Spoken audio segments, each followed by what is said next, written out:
يا أيتها النفس المطمئنة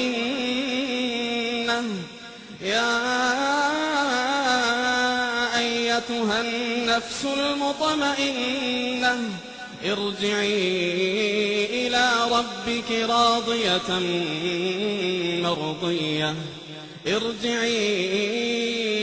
ربك راضية مرضية فادخلي في عبادي وادخلي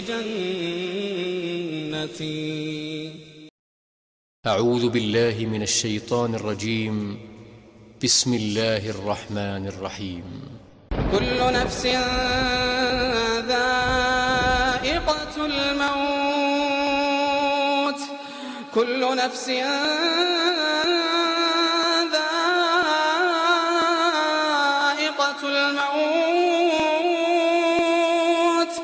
وإنما توفون أجوركم يوم القيامة فمن زحزح عن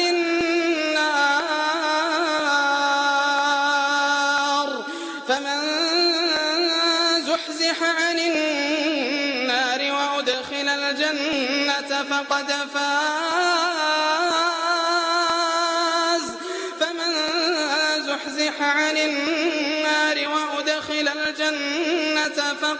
فاز.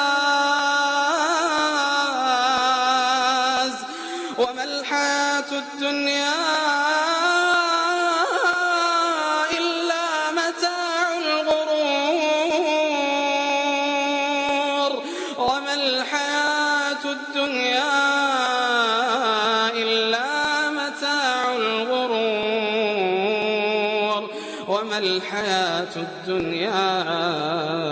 إلا متاع الغرور. بالنسبة للأخ المرحوم جمال جمعة، أولا هو راجل جار وصديق من زمان، يعني الله يرحمه ويحسن إليه.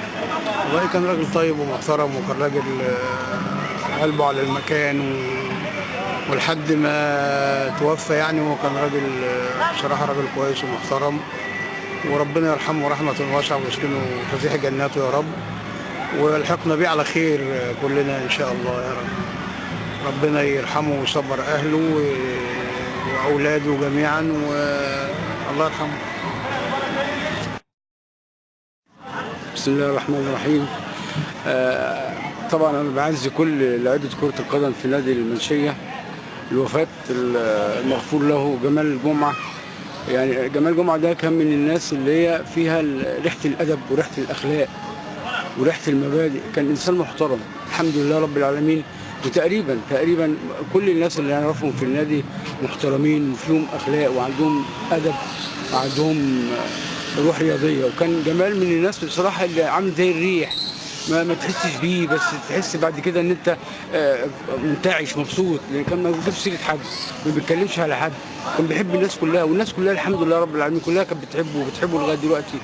وربنا سبحانه وتعالى كان ابتلاه بشويه تعب عشان يرفعوا ليه، وهو في منتهى الجمال وفي منتهى التوبه، لان شويه المرض اللي تعرض له جمال كان بصراحه كتير، وربنا سبحانه وتعالى حب يطهره. وهو فعلا من غير حاجه كان جمال بصراحه من اطهر الناس اللي احنا عرفناهم واطيب الناس. فانا كل اللي اقدر اقوله للناس زمايلي واللعيبه كلها والمسؤولين عن النادي واي حد كان في النادي، البقاء لله في جمال جمعه. ولكن جمال جمعه سبحان الله ما ماتش، ربنا كرمه بابنه واولاده، ربنا يبارك فيهم، وناس مؤدبين وعلى نفس الخطى، ماشيين على نفس الخطى، انهم محترمين ومؤدبين ومهذبين، وربنا يطرح فيهم البركه ويجعلهم ذريه صالحه لابوهم، اللي ندعو الله سبحانه وتعالى انه يتغمدوا برحمته ويجعلوا ان شاء الله في عليين باذن الله.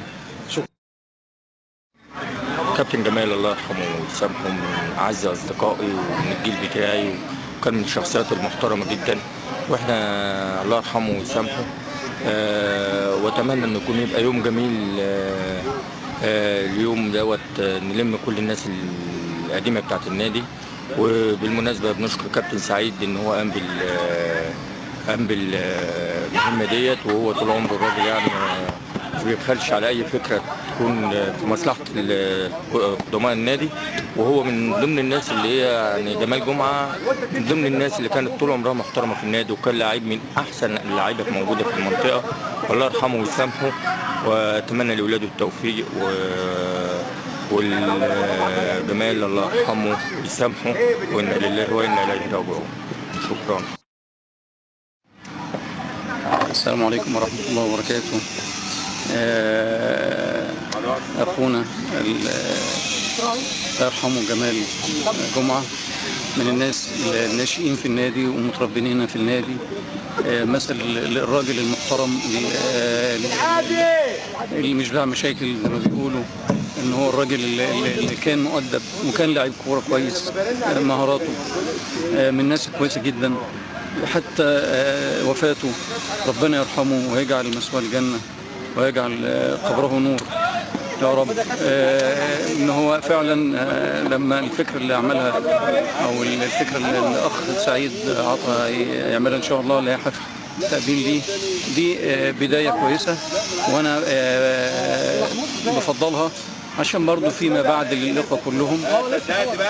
فالإخوة كلهم طبعا هتبقى بداية كويسة للناس اللي هي ومحدش ضامن حياته، فهتبقى كويسة لأبناء النادي وبالذات الناس اللي هي الكبيرة والعشرة اللي موجودة في النادي. والله يرحمه ويجعل مثواه الجنة إن شاء الله. بسم الله الرحمن الرحيم. طبعا احنا نقرا الفاتحه ونعزي نفسينا الاول على الاخ جمال جمعه، فقيد طبعا واخ شقيق اصغر وراجل من الاجيال اللي لعبت في النادي وادى النادي كتير، وكان معانا محترم لدرجه ان احنا ما شفناش منه حاجه وحشه. وفي نفس الوقت طبعا الراجل كان ملامسنا في كل تمريناتنا وكل ماتشاتنا وكل ده، الراجل كان بيحيينا وبيشجعنا. وورايا كنت باخده معايا المقاولين واخده معايا الاهلي وكنت باخده معايا الساحل وكنت باخده معايا في الانديه الكبيره، حتى في مايو كان بيروح معايا بصراحه. الراجل كان محترم وكان عزيز عليا جدا، وبيني وبين جمال نسب، يعني مش هيبقى صحوبيه بس، لا بيننا وبين جمال نسب. فطبعا جمال اخ وصديق ومحترم جدا وعزيز علينا في فقدانه، لكن هي دي سنه الحياه وما نقدرش نهرب منها. وده عايزين نعمل حاجه تبقى موضوع مهم جدا بالنسبه لنا كجيال قديمه او كشباب، او نسلم الرساله اللي بعدينا، او نعمل كيان بحيث ان احنا ممكن نقبل حفله تأبين لروح جمال جمعه، لان طبعا اخ وصديق وتعب معنا في النادي وشيء معنا في النادي، وعشنا طفولتنا في النادي ومكبرنا في النادي حتى لما اتجوزنا وخلفنا في النادي. فالمفروض يا جماعه ان احنا نشارك في يوم تأبين جمال جمعه على اكمل وجه، واللي يقدر يساهم يساهم، واللي ما يقدرش يساهم يجي حتى لو بالتشجيع او يجي حتى بالحضور. فطبعا الكلام ده مطلوب لكل الناس مش للاخ جمال جمعه بس، الكلام هنعوزه بعد. فالاخ جمال جمعه طبعا اعتبره زيك زي ده زي ده زي ده زي اي حد، دي ظروف بتحصل لاي حد.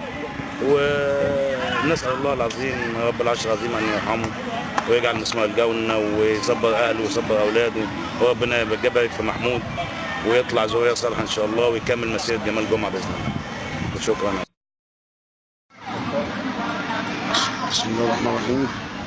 والله ان كنا نتكلم عن جمعه فمش هيسعنا الوقت ولا الخمس دقايق بتوع الكابتن دول هيسعنا احنا نتكلم عن جمال جمعه. جمال جمعه في حد ذاته سيره محترمه، و يعني انا مش عايز اتريق، انا جمال يمكن بيتهيألي عن اي حد. انا طبعا انا كان متربيين مع بعضينا وكجاري اصلا، ويمكن هو مش عايز اقول لك الطفوله والشباب جمال جمعه ده كان اخ يعني، وهو اللي اطلق عليا بالمناسبه اسم يونا. يعني كان عندنا 13 سنه كده ولا حاجه، وكان هو اللي اطلق بقى كلمه يونا دي، وبعد كده صارت معايا. يعني كل ما حد بيقول لي يا مجدي يونا بفتكر كابتن جمال جمعه طبعا الله يرحمه، وربنا يبارك في ابنه بقى وفي اولاده ان شاء الله ويكملوا المسيره بتاعته. لكن هو كلاعب كوره كان من احسن اللعيبه اللي جت في حلوان المنطقه بتاعتنا. يعني ما نقولش غير ربنا يصبرنا على الفراق، وعلى ربنا يصبر اهله برضه، بركه في ابن محمود، وربنا ان شاء الله يعني يوفقه ويكمل المسيره بتاعته ان شاء الله. كابتن جمال كان نجم كبير، وكان زميلنا في الملاعب في نادي التتش، وربنا يرحمه ويغفر ليه ويدخله فسيح جناته يا ربي، واحنا بندعي له وربنا يغفر ليه ويرحمه. ويعني كان اخلاق وذو، يعني كان فوق العاده، يعني فوق ما تتصور الراجل ده، واحنا زعلانين كلنا وحزنا على الراجل ده، وربنا يرحمه. مش هقدر اقول اكتر من كده بس.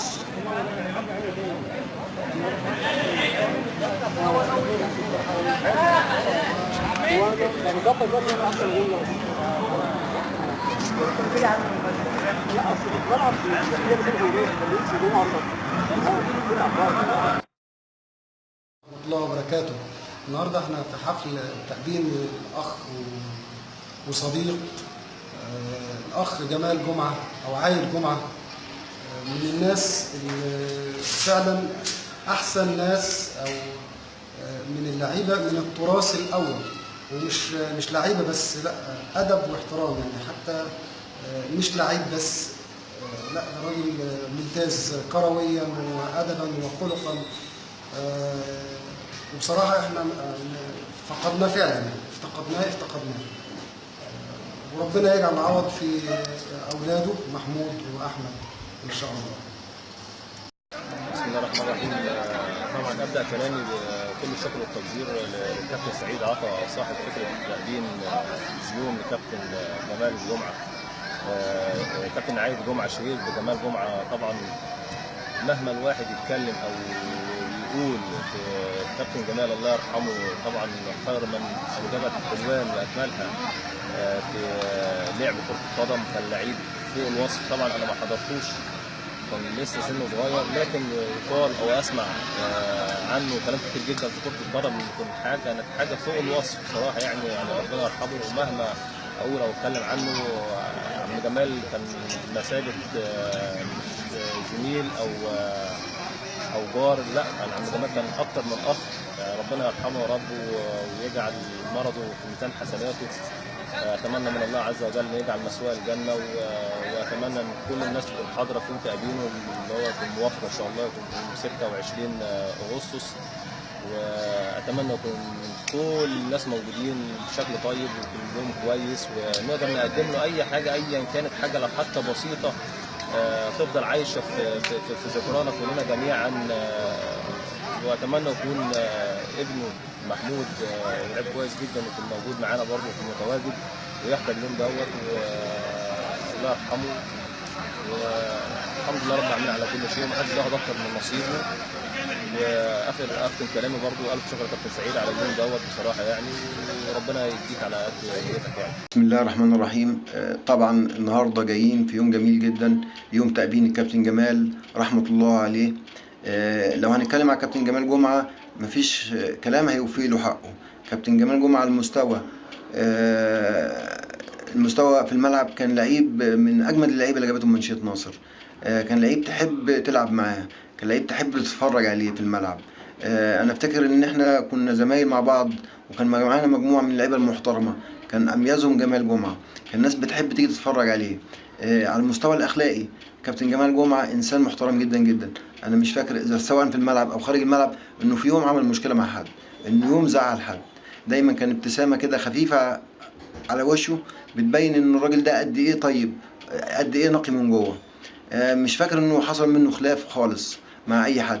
في رغم مرضه ومحنته وظروفه دي، دايما كانت اللي تلاقي الابتسامه على وشه، ودايما حمد ربنا وشكر ربنا. ويمكن ربنا ابتلاه في الوقت ده عشان يرفعه ليه، وهو نضيف جدا جدا جدا جدا جدا جدا، ويكون ليه درجه عاليه عند ربنا. مش فاكر ان هو اشتكى قبل كده من مرض ان هو كان تعبان او مش تعبان. كان دايما حمد ربنا في عز محنته، في عز المشاكل الصحيه اللي قابلته. كابتن جمال جمعه من الشخصيات المحترمه جدا جدا جدا، اللي تحب تفضفض معاها وتتكلم معاها. كان دايما حريص رغم محنته دي انه يفتكر الاخرين. كان ضرب بيني وبينه حوار من 3 أيام قبل الوفاة. كان دايما بيسألني على أخ لينا كان تعبان، قال لي يا سعيد عايزين نشوفه، عايزين نسأل عليه، عايزين لو محتاج حاجة نجيبها له، رغم مرضه لكن ما كانش بينسى الآخرين. كابتن جمال جمعة حالة نادرة تشوفها موجودة، بعيد عن الأحقاد، بعيد عن المصالح الشخصية، دايما بيفكر في الغير. يتمنى من ربنا إن شاء الله إن هو يغفر له ذنوبه كلها ويدخله الجنة إن شاء الله. وطبعا في يوم زي ده أنا بشكر الناس كلها، الناس اللي ساعدت إنه يوم زي ده يتم، يوم زي ده يكون بالشكل اللي يليق بجمال جمعة. برضو اليوم ده إن شاء الله يكون سنة نستناها بعد اليوم ده، إن يكون لأي حد في نادي منشية ناصر لاعب كورة ولازم يكرم، سواء إذا كان عايش أو سواء توفاه الله. ودي برضو من الحاجات الجميلة اللي برضو يعتبر ساهم فيها جمال جمعة، إن هو يكون أول واحد يكون موجود في الوقت ده يتعمل له الحاجة دي، عشان تبقى بعديها سنة للناس كلها، إنها الناس تنفذها، تبقى حاجة كويسة للناس كلها، إن الناس تفتكر الناس القديمة، الناس اللي تعبت في النادي، الناس اللي كانت موجودة في النادي وتعبت فيه من ساعة ما كان النادي ده عبارة عن أرض فاضية، أرض تراب، والناس كانت بتيجي وبتصرف عليه من جيوبها وي. لازم الناس دي في وقت زي كده النادي بقى فيه حاجة كويسة، لازم النادي يفتكر الناس دي، لازم الرابطة إن شاء الله تفتكر الناس دي، لازم تكرمها. من ضمن الناس دي ناس كتيرة لازم تكرم، مش عايز أذكر أسامي. على سبيل المثال الشيخ سالم، واحد من اللي ساعد في مش إنشاء نادي منشية ناصر، لا ساعد في إنشاء منشية ناصر كاملة، ومع ذلك مش واخد حقه سواء في منشية ناصر أو سواء داخل نادي منشية ناصر. أتمنى من الناس الموجودة دلوقتي إنها تساهم في تكريم الناس دي، الناس اللي موجودة سواء على قيد الحياة أو اللي توفاهم الله. طبعا أنا بشكر كل الناس اللي حضرت وساهمت في إنجاح اليوم ده، سواء بالحضور سواء بكلمة لكابتن جمال جمعة. وبشكر طبعا في الأول مجلس إدارة نادي منشية ناصر، لأن أول ما طرحت الفكرة الناس تقبلتها بشكل كويس جدا جدا جدا جدا، وأي طلب طلبته قبل ما أقوله كان الناس موافقة عليه. بصراحة أنا بشكرهم، وبشكر بالأخص اللي كان دايما على علاقة بيا في الموضوع ده، وبقول له عايز كذا يقول لي موجود، شوف كذا، لا اللي انت عايزه هنعمله. الاستاذ ممدوح الليثي، انسان محترم، انا بشكره طبعا، والشكر ده مش هيوفيه جزء من حقه لانه انسان محترم. مفيش طلب انا طلبته الا ما فكرش فيه، قال لي خلاص الطلب ينفذ على طول. فانا بشكره وبشكر مجلس اداره نادي منشية ناصر كله بلا استثناء عشان ما انساش حد يعني.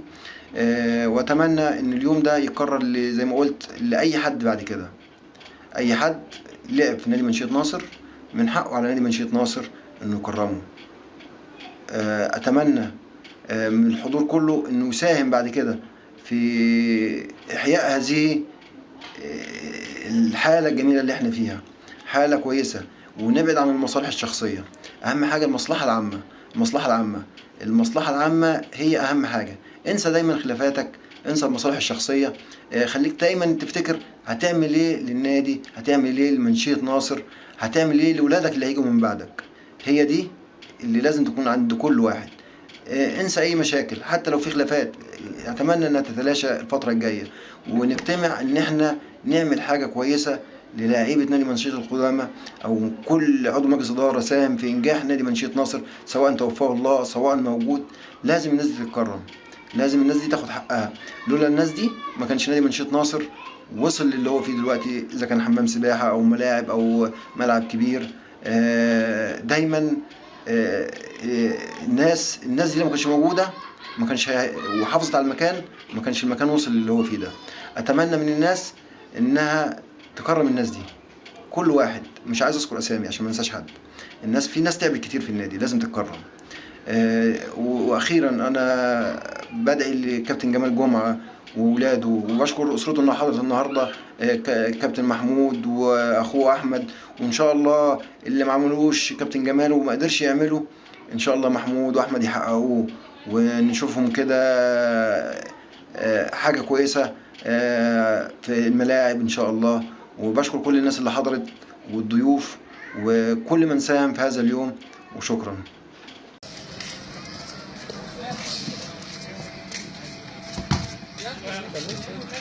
احنا عاملين اليوم ده ذكرى للكابتن جمال واحنا عارفين الكابتن جمال يعني موجود معانا بجسده، وهو من الناس المحترمين اللي ما تتنسيش، واقل واجب نعمله معاه، وان شاء الله اللي ما عملوش جمال جمعه نشوفه محمود ابنه ان شاء الله. طبعا الله يرحمه كان كابتن جمال جمعه كان اخ. طبعا احنا مش ناسيين وعمرنا ما هننساه، لانه كان مننا ويفضل فينا حتى لو بذكر حلوه يعني. وان شاء الله برضه نامل ان احنا سيرته ما تقطعش ما بيننا، وان شاء الله لو هنعمل بطوله حتى ونسمع الاسم ان شاء الله، وهيبقى دايما ان شاء الله في وسطنا. والله يرحمه احسن منه. كلمتين لجمال يعني. ربنا يرحمك ويجعل في ميزان حسناتك ويجعل مساك الجنه يا رب، ويرحمهم بك يا رب العالمين. بسم الله الرحمن الرحيم. طبعا جمال جمعه الله يرحمه يجعل مسواه الجنه ان شاء الله. من الناس المحترمه والناس النادي هنا الله يرحمه ويسامحه ويجعل مسواه الجنه ان شاء الله، وربنا يرزقه باهل احسن من اهله ان شاء الله. وانا بقول النادي فعلا نادي مشهور، ناس الفقر واحد زي جمال جمعه من الناس المؤدبه، الناس المحترمه، الناس اللي مش تبقى فيها زيها يعني. وربنا يجعل مسواه الجنه. الكابتن جمال جمعه كان راجل محترم، راجل اخلاق رياضيه كبيره، راجل كويس ما شفناش منه حاجه وحشه، الله يرحمه ويحسن اليه، وربنا يدخله الجنه ان شاء الله باخلاقه الكريمه، وراجل ملتزم بره الملعب وجوه الملعب. الله يرحمه ويحسن اليه وربنا يكرمه ان شاء الله ويدخله الجنه باذن الله. بسم الله الرحمن الرحيم. طبعا اليوم النهارده يوم لعيب كبير جدا كان في نادي المنشيه، وما كانش لعيب بس، كان لعيب واخلاق وادب. الحقيقه احنا افتقدناه يعني، بس هو في مكان احسن من المكان اللي احنا فيه، وبتمنى له يا رب ان هو يكون مسواه الجنه يعني. وبشكر الناس هنا الحقيقه اللي قاموا على ان الشخصيه دي لازم تتكرم، وان الشخصيه دي احنا كلاعيبه قدام كلنا لازم نقف، لان انت النهارده انا النهارده ده بكره، فالعمليه بتبقى صعبه يعني. انا مع الكابتن سعيد عطا الحقيقه، وهنحاول على قد ما نقدر ان احنا نعمل يوم يستاهلوا جمال وولاده يفتخروا بيه، والمنشيه نادي المنشيه يفتخر بيه، ويكون يا رب نقدر ان احنا نسعد ولاده ونسعد اللعيبه اللي معانا، وكلنا نقول كلمه واحده: الله